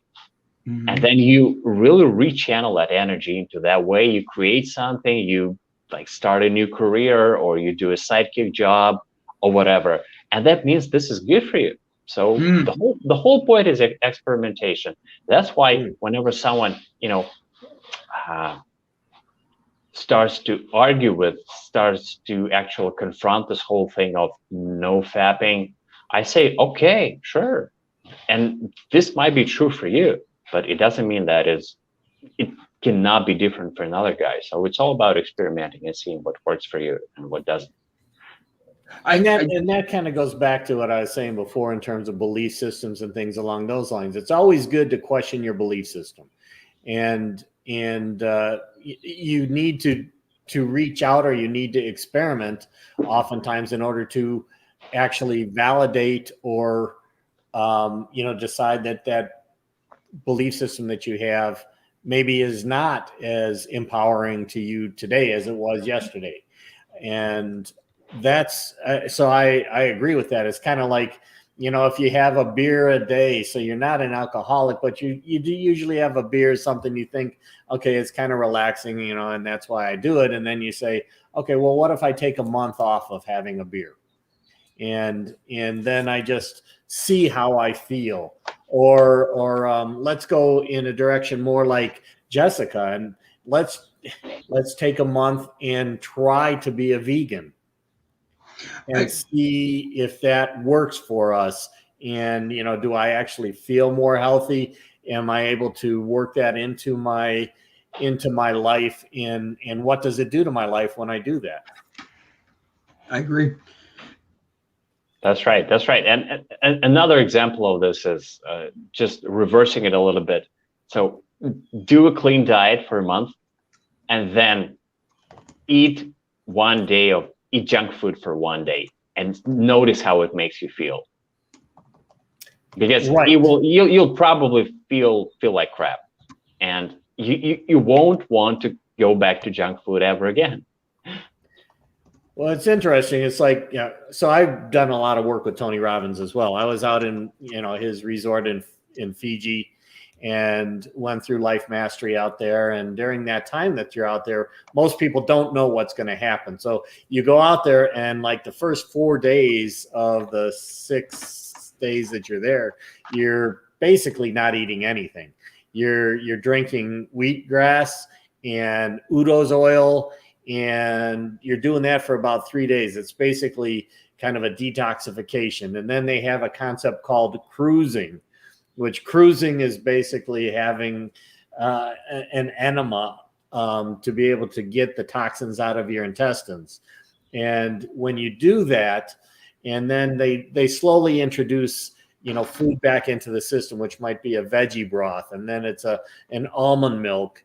And ultimately, when you finally get back to where you can eat, the sugars, the natural sugars in vegetables and so forth are much more intense, because you've cleansed your body of the sugar and the sugar toxicity.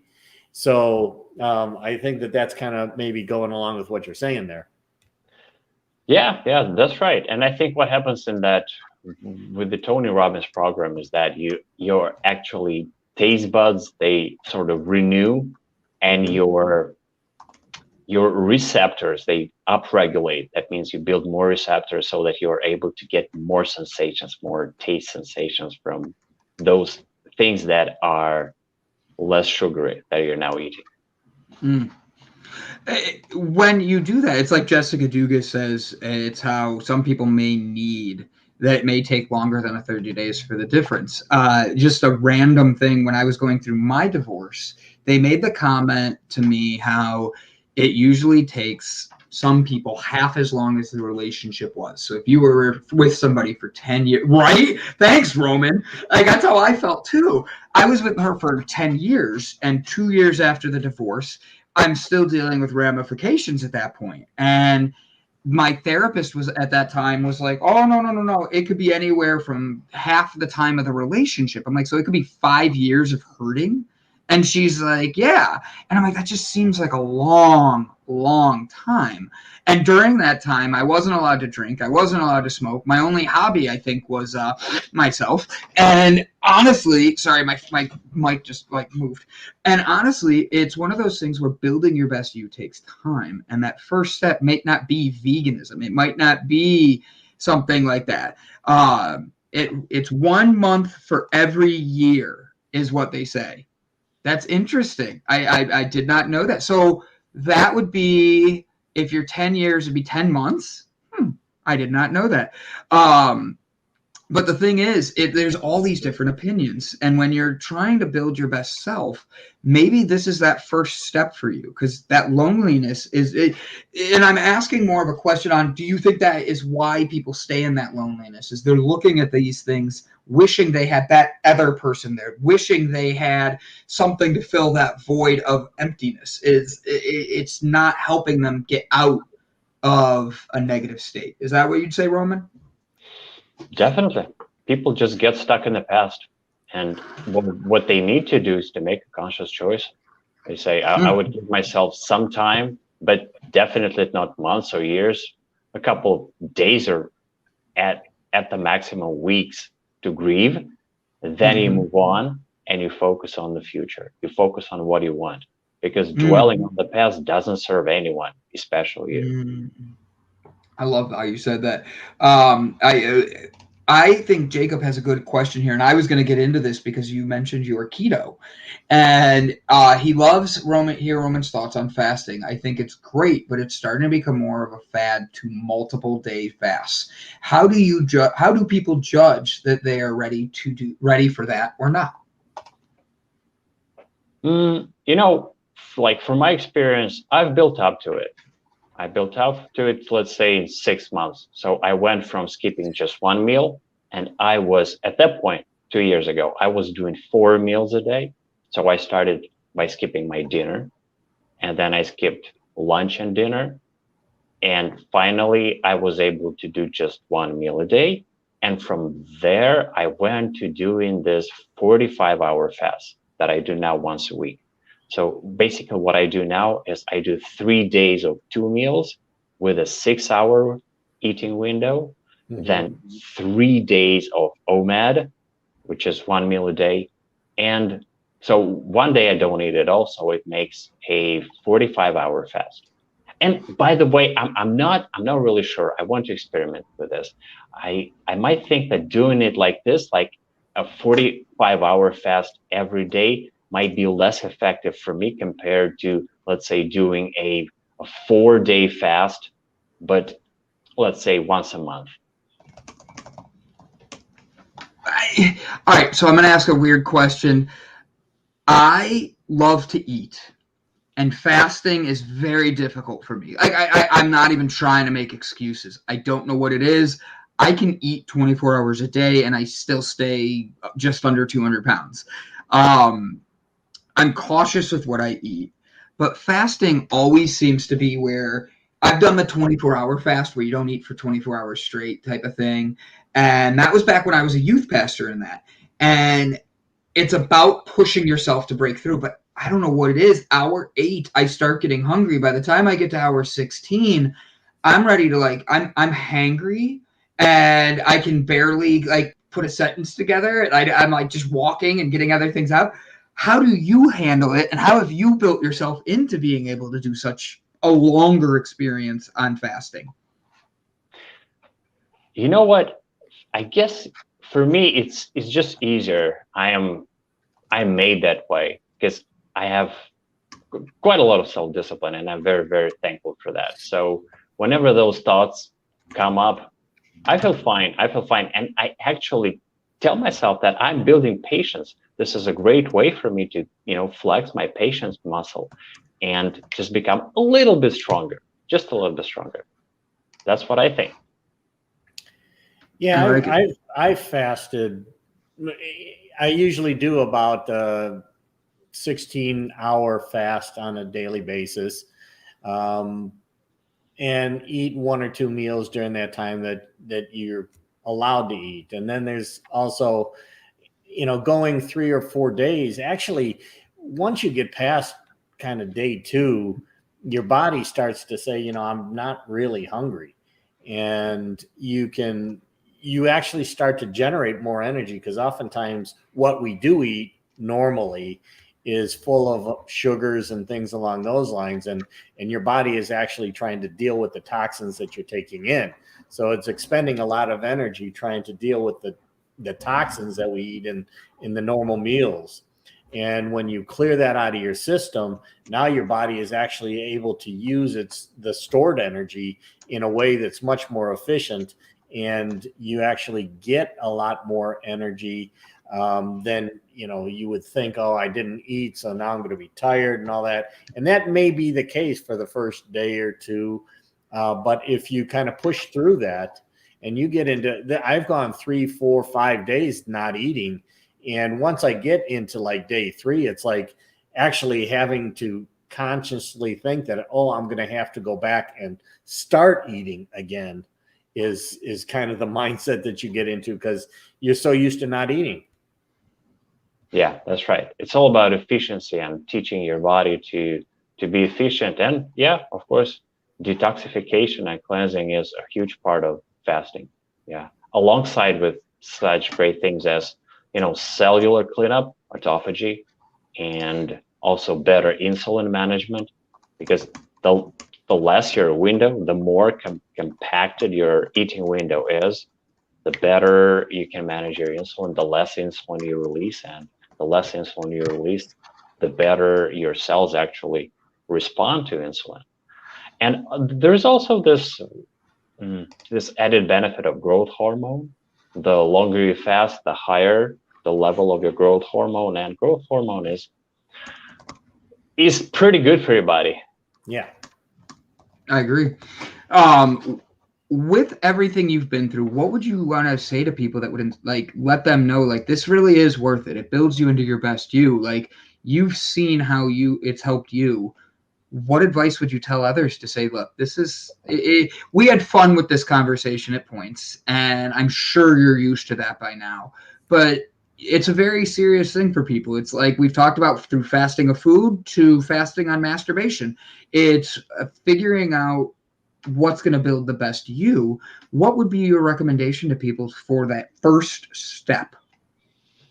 That's a good one. First of all, I would say that it's very helpful to adopt a mindset of someone who makes experiments all the time.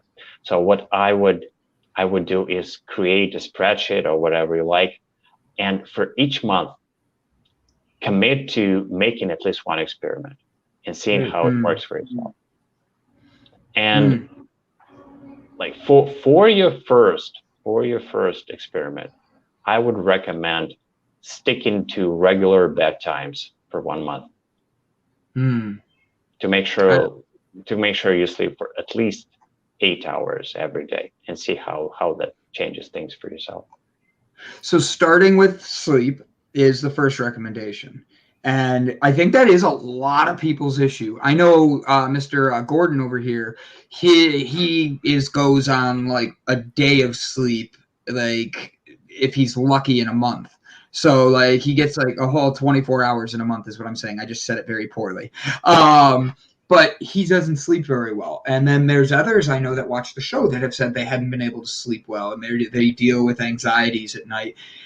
If they have that issue and they have trouble sleeping, I think diet, exercise, and less porn, obviously, would be the way to start with helping get themselves to sleep. And diet seems to be the food that they eat is always essential, because how many times are we eating something late at night that we shouldn't? Doritos to Cheetos to having a cheeseburger and filling yourself Oreos. up. Excuse me, I have not had Oreos in 2 years. Leave them out of this. They are vegan. But with that, like, it is a very hard thing. And we all have those things that we need to work on. If somebody does have trouble sleeping and their diet is something they're working on, what would be a way to help them change their mindset that you did for you? Like for me, it really was, I had to sit down, I had to turn my phone on Do Not Disturb and ignore everybody to get Brandon back to focusing on Brandon. And people got mad at me for that, but it was, I eat right, I exercise, I sleep.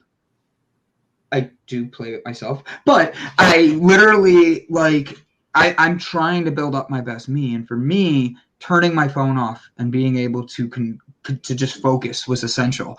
How have you found things that built the best Roman into, other than the sleeping? Because sleeping is something I know he's not going to do. Well, meditation definitely is there, because meditation helps you to get more spiritual and really to disconnect from the pain that comes from your ego, so that you can really focus on what's important, and not just on yourself, but on others, on helping others, and on being happy in the moment, living in that beautiful state all the time. That comes from meditation, mindfulness, and really focusing on living in the now. Yeah, I know. My philosophy in life up to this point, and kind of it came while I was in the military, is abuse my body when I have control over it, so that if my body has to go through it at a time that I don't have that choice, I'm used to it. So when I say that, my girlfriend needs 8 hours of sleep. I work very well. If I can get 5 to 6 hours of sleep, that's a lot for me. I cannot stay in. If I'm in bed 8 hours, I'm sick. My body starts to ache. It's terrible if I'm in bed for 8 hours. Now, I can go on an hour of sleep now and take intermittent naps throughout the day, as opposed to an 8 hour, in bed type of a rest. And people say, well, you shouldn't do that. And I think that it all depends on kind of what you're used to. It depends on your mindset at the time. Just like meditation. Meditation doesn't necessarily have to mean you sit in a corner and you go, meditation could be many different ways that you kind of somewhat disassociate from the shit that's going on around you. That's really what meditation is about, in order to give yourself some peace, or to break from the noise that's happening around you all the time. And doing those types of things. I mean, even Einstein, I think, is one example of a person who didn't get a lot of sleep, but he slept when he needed to sleep. And meditation can take the form, in like his case, just thinking about shit, and coming up with these, bringing new ideas together is a form of meditation that other people have. So that's kind of the direction that I've gone. And, I've gone to where I've stayed awake for 24, 48 hours, maybe longer. When I was in the military and we would go into an exercise or an operational mode, sometimes you don't get that opportunity to get to sleep. So if you've experienced it while you can, then when you have to, it's not such a shock to your body and to your mind. And that's kind of the way that I've looked at things throughout my life. Yeah, that's a very healthy perspective. And it looks like you are genetically predisposed to this sort of sleeping, really intermittent and taking naps. Yeah, when my mother says, when I was in the hospital as a baby, the night nurses used to play with me at night, so that when I came home, I was already used to staying awake at night and sleeping during the day. And that's really continued throughout my life. I actually sleep better from 4 o'clock in the morning to 10 o'clock in the morning, or 11 o'clock. And it doesn't matter if it's bright or light. I can sleep. Actually, when it gets dark, that's when my mind starts to operate. And I usually am more productive, creative, etc., from about 10 o'clock at night until 4 o'clock in the morning. And that's just the cycle that I'm on. And that's why when people start saying you should get 8 hours of sleep, or that's not normal, normal and should is dependent on the individual. Yes, there are parameters that tend to be the way that most people are, but there's also exceptions. And there's and those are the things that we have to appreciate. And that's oftentimes where we get into conflicts with people, because we have different belief systems, and we also have different possibly circadian cycles. And when you try to force somebody to experience what you find to be most comforting, may not be for them. Exactly.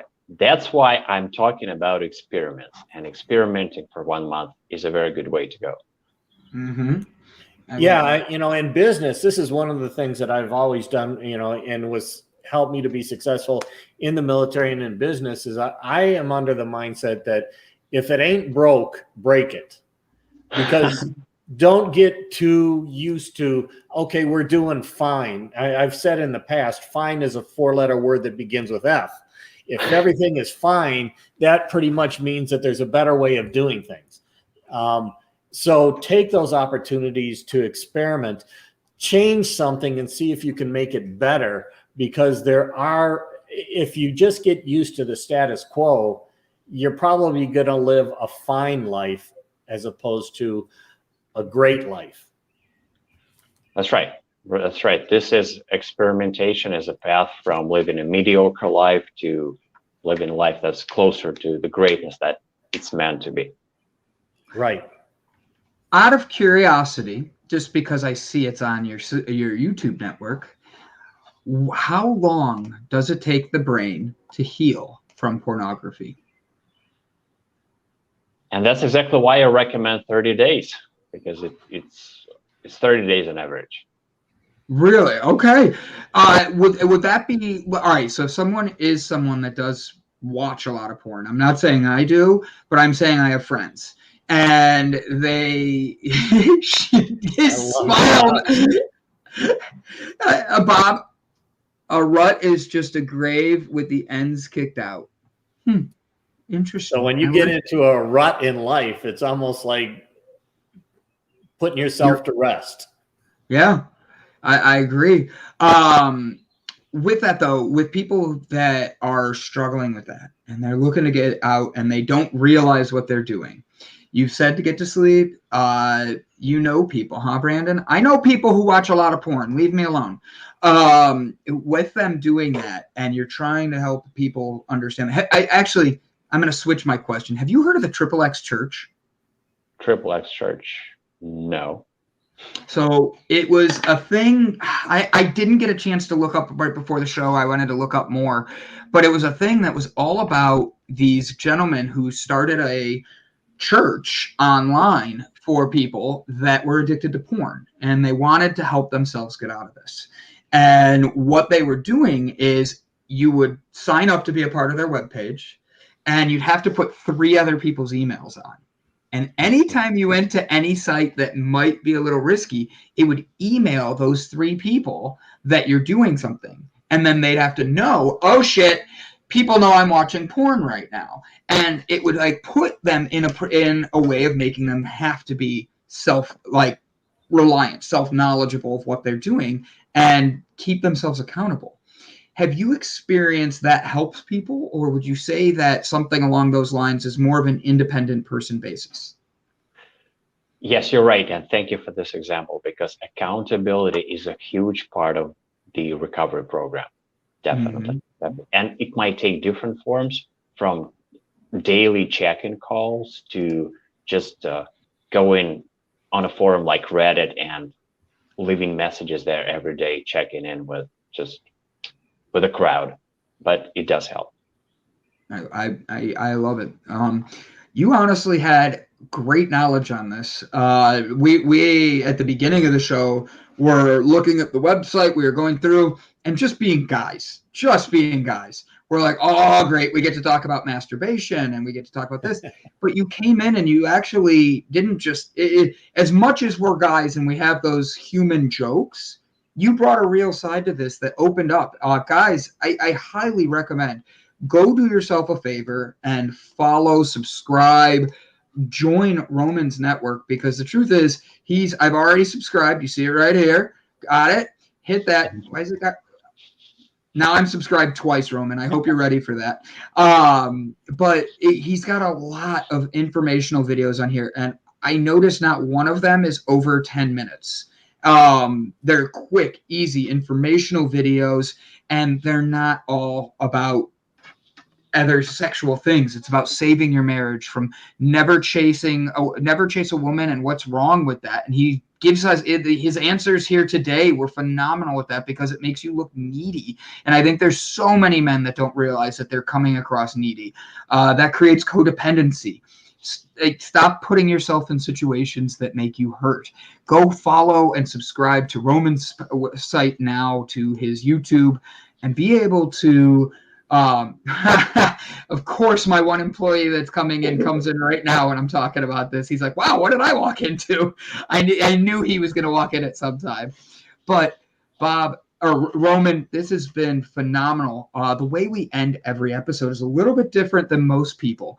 And we end with spreading positivity and giving everybody a word of affirmation. I'm going to have Brett Gordon start with us.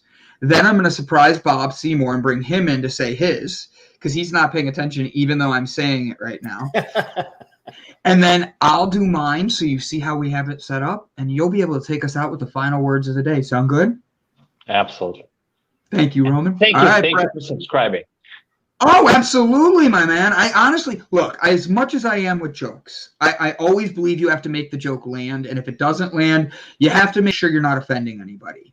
And you weren't bringing anything that wasn't a serious topic. It was, I made the jokes to make it where your topic could be caught, experienced, and have people open up to that vulnerability. So I thank you for what you're doing and being on here today. Hopefully we get to find out more about what Bob Seymour's porn is. So I'm just kidding. All right, Brett, take us out, my friend. Give us that first one. All right. Well, I'm going to kind of go back to what I've said in the past and what I said a little bit earlier, and that is, if it ain't broke, break it. I've constantly say throughout One Square at a Time, our show, that what we always need to do is question our belief systems, because what our belief systems are most of the time are not belief systems that we chose, but belief systems that were imposed on us through our youth, through our school, through our association with groups, and it can change, and belief systems do change throughout your life.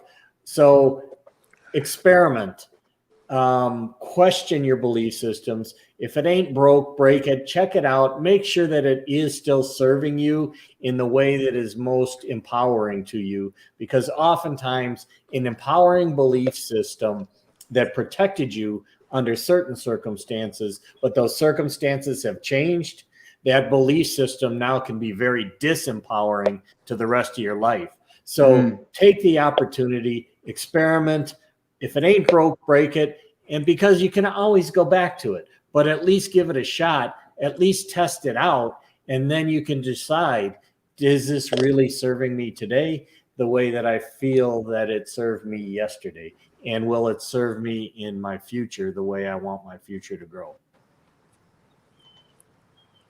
Well, hey, I'm going to stick with my general theme here. It's got to love people, man. Look at them from a different perspective. Get out of your comfort zone, man. Take risks, take chances, and don't regret anything. I made a determination in my mind 4 or 5 years ago that I'm not going to regret anything. I don't care if I do the dumbest thing. I'm going to learn from it. My Bible's full of stories of guys that screwed up so bad, adulterers, murderers, whatever. And those things that they did, they were written down, made public so that you and I can learn from them. So just get out of your comfort zone and love people right where they are, man. It's not hard to do. And go back to what I said earlier, when I was at my worst point, man. I had all these brothers and sisters that carried me through when I couldn't carry myself, man. And everybody knows people that are going through crap, man. And it is so easy to just reach out a hand and just love on them, man. Don't offer them any advice or nothing. Just go in there and love people today, man. That's what it's all about. Like I said earlier, when you face God, and we're all going to, all he's going to say is, did you learn how to love, man? So just go out there and love, man. It's in you. It's there. The possibilities are limitless if you'll be looking for them. Just make yourself available and do something good for somebody, and do it without any expectation of getting anything in return. Because if you're expecting to get something because you did something for somebody, that's not love, man. Love is offered freely. And if you're trying to get a response because you did something good, then you're selling a product. You're not loving. Just go out there and love people today, man. It's a simple thing to do, and it will change the world. So God bless. Have a great weekend, everybody. So I love how the two of them did it. This is a great message today. Where I'm at is, I'd like to say, Bob hit it right on the nose. Go out and help somebody else. His Bible has a ton of people that failed, but here's the thing. It doesn't matter if you're reading the Bible, the Quran, the Torah, or anything. They all have knowledge-based things, and we all have a religious spot where we see the best in us and we connect with. The thing is, we create judgment of others and think people are below us in certain areas, and that is where we have our own issues, our own problems that we need to build up. And the truth is, don't look for everybody else's issues. Don't start by chasing what everybody else is doing. Take a moment to turn and look inside you, because maybe you're the one that's secretly watching stuff in the back room. Maybe you're the one that doesn't even know you have something that somebody else judges as a very negative thing. At the end of the day, show that love that you hear and you preach to everybody.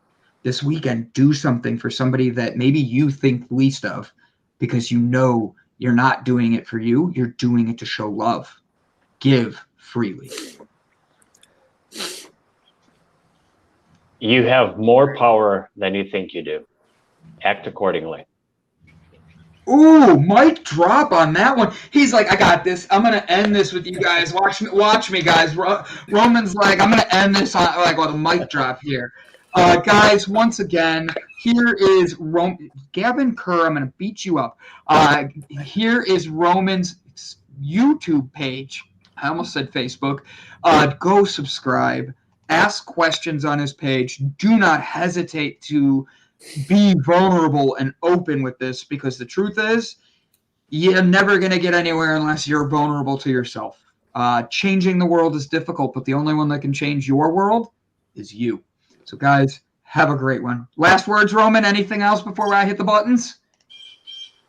Thank you so much for the inspiration. I learned a lot from you, and I feel the vibe that's coming off you. It's beautiful. Thank you. Thank you. You made my day.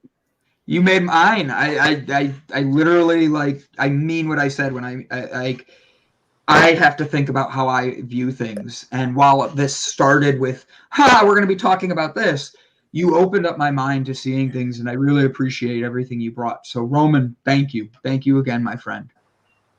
Have a good one, guys. I'll see you all on Monday. Don't forget to tune in. Bob, support him with his journey. Go follow Roman, and just ignore Brett.